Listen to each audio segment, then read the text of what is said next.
Hey there! Welcome to the video guide focused on the real-time page in CommPeak Dialer. On this page, managers can track the work of the call center in real time.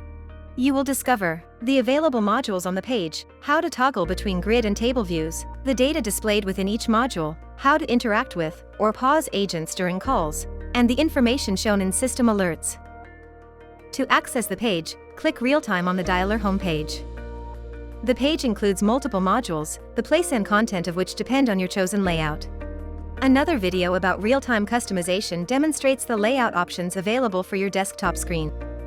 We will now discuss each module. Agents' data occupy the biggest area on the page, which you can resize as needed. For this module, you can select the view that best suits your needs, either grid or table. The grid presents individual boxes with detailed real-time information for call center agents, which you can view according to your permissions.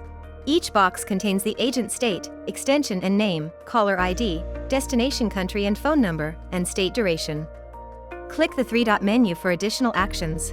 First, you can open the lead page in a new browser tab with lead details and recorded call history. Here you can also listen to recorded calls the agent has had. Second, you can use one of the interaction options. Click the Enable Whisper button to connect to the call. Then you can interact with the agent and the lead. Press 2 to speak with the agent, and the lead will not hear. Press 1 to speak with the lead. Or press 3 to enter the call and help with the sale. Press 0 to release. You can pause the agents if they do not perform correctly after they complete the current call. When doing so, you need to mention the reason. The dialer will not send any calls to the agents on a pause. In critical cases, you can clock out the agents. You can switch to the table view at any time and see the following data. Agent state, for example outgoing call, agent name and extension, the skill groups this agent is a part of, agent's calling mode, predictive or manual, duration of the current agent state, destination country and phone number, extra information about the lead with its ID, name, and weight. The average time the agent spends between calls. The first number is the average waiting time between calls, and the second number is the average time spent on filling out the feedback page. The lead's previous status, and available actions.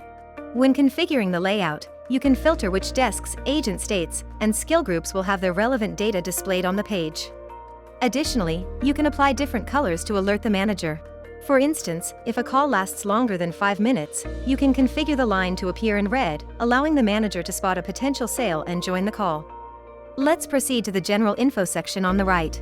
It presents overall call center statistics for the current shift, how many agents are available, on call, dialing, or on break, as well as the number of incoming and outgoing calls.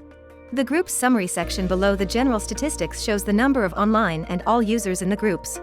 The drop rate is the percentage of calls the dialer had to drop because no available agents were able to take them. The idle time is the average time in seconds the agents in all groups spend waiting for new calls. Then you can see the average time spent on the feedback page. The total numbers of predictive and progressive users conclude this section. If you've selected a group-focused layout, detailed information about each group will appear at the bottom of the page in separate boxes.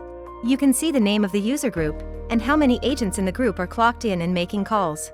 Hover over the graph to view more information about agent states. Then, each box contains another graph with the lead types, and hovering will reveal additional information. Notice the number for the direct dial leads who are waiting in a queue. These are the most important leads, hot or online, dropped call leads, and assigned leads. Agents wait for them to answer. The next figures are for the group leads. The first number displays how many leads are available to be called. Then in brackets, you see how many have been loaded to the group. The ratio shows the number of calls for each free agent in the call center. Once the drop rate increases, you can expect the ratio to decrease to avoid it.